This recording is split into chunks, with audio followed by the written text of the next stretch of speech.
The second assumption is that the Jewish people are God's chosen people. The Hebrew and Christian scriptures repeatedly insist that membership of God's people have always been open to all races on the basis of grace, not race.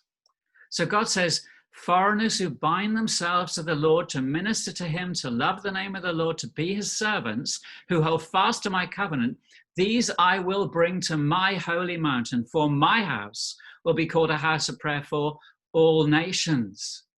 You see, God's people always were intended to be inclusive. From the time of Esther on, the people of God was made up of many nationalities, many people.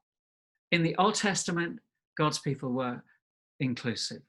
And we find exactly the same in the New Testament. The Apostle Jesus in Matthew chapter 8 is encountering some opposition to his message, particularly from the religious leaders. And he warns them, I say to you that many will come from the east and the west and will take their place in the feast of Abraham, Isaac, and Jacob in the kingdom of heaven. But the subjects of the kingdom will be thrown outside into the darkness where there will be weeping and gnashing of teeth. The Apostle Paul in Romans 2 helps us understand what that word Jew means.